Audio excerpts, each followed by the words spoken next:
Hello, thank you for watching Real Games Cast. I am Jordan Dean at Jordan Dean 04, and I'm here with Mitch Smith.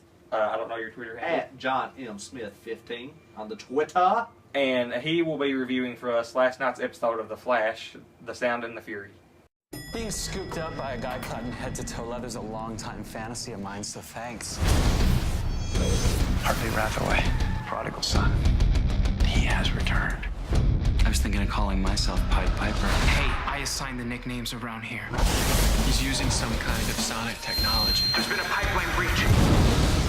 Hartley doesn't think I paid for my crimes. It's time to pay the piper.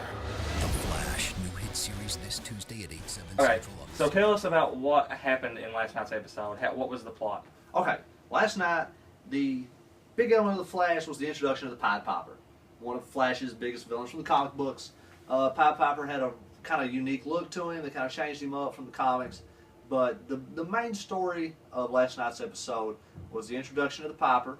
They connected him to Wells, just like in the comic books. He'd come from a Star Labs background. All that stuff was fairly on point.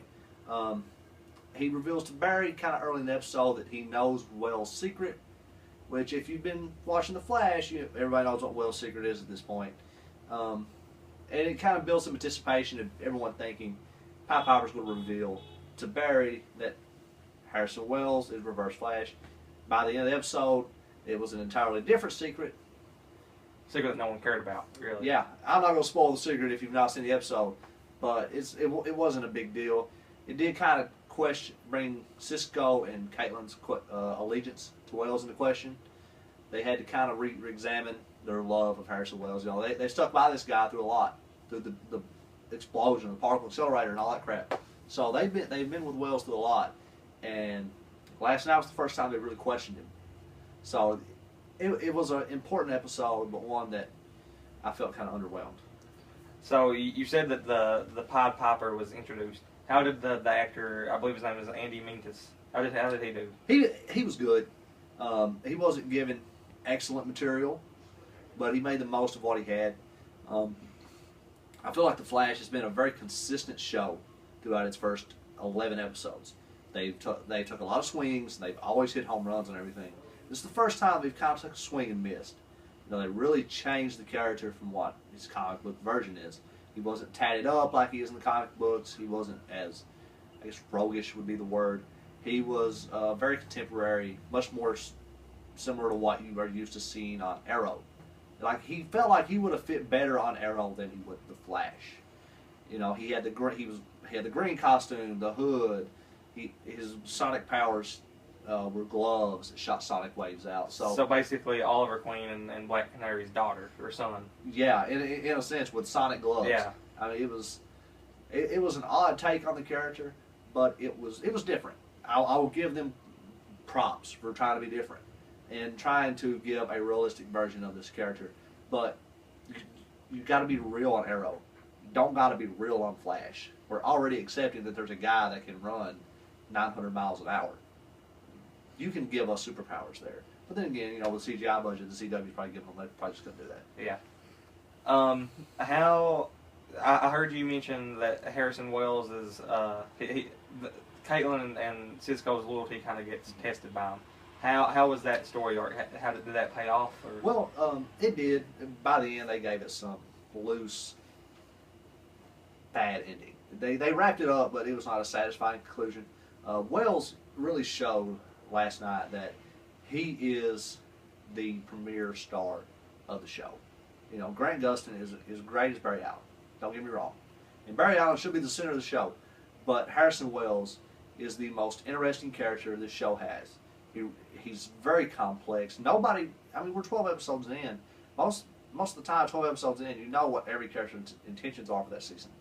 You don't really know what Wells is doing. Yeah. You know, you can't tell, is Wells training Barry to make him a better Flash, to fight himself in the future when he's Reverse Flash? Like, you really can't tell what Wells is going for.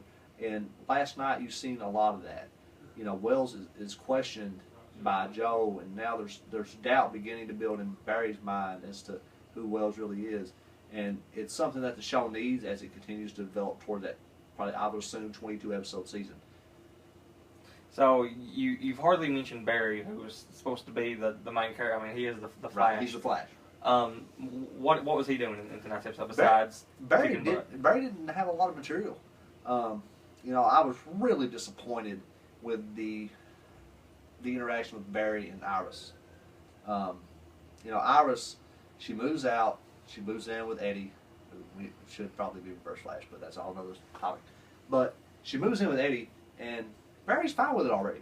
You know, Barry told this girl at the mid-season finale he loved her, and now 3 weeks later, she's moved in with another guy, and he's like, "Oh, happy, happy, joy, joy, we're still best buddies." That seems very forced and unnatural, and I don't like that character aspect. It doesn't fit with how an actual human would interact with that situation. I know I wouldn't like it if I loved a girl and she moved in with another guy. I'd be kind of upset. Yeah. And Barry should be too, but he's not, and it just doesn't feel natural. You know, Barry and the Pied Pipers fight at the end. You know they're going to meet up and fight.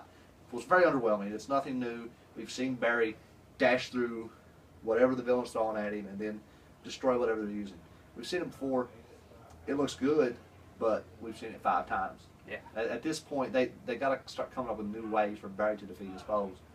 And the action was very underwhelming. Just Barry entirely last night was very underwhelming. So after said all that, what would you give it for a real rating? My real rating for episode 12, season 1 of The Flash is going to be a C+. Not great, but it advanced storylines where needed. Is anything else you would like to add about it? That's all I got. Thanks, guys, for watching. We appreciate it. Subscribe to us here on YouTube, Real Games. Go like us on Facebook, facebook.com/Real Games. Follow us on Twitter @RealGamesCast. And support us on Patreon, please. Patreon.com/Real Games. Again, that's Jordan Dean @JordanDean04 on Twitter. I am Mitch Smith @JohnMSmith15 on Twitter. Hit us up, follow us. Thanks for the support. Thanks for watching. You guys have a great day.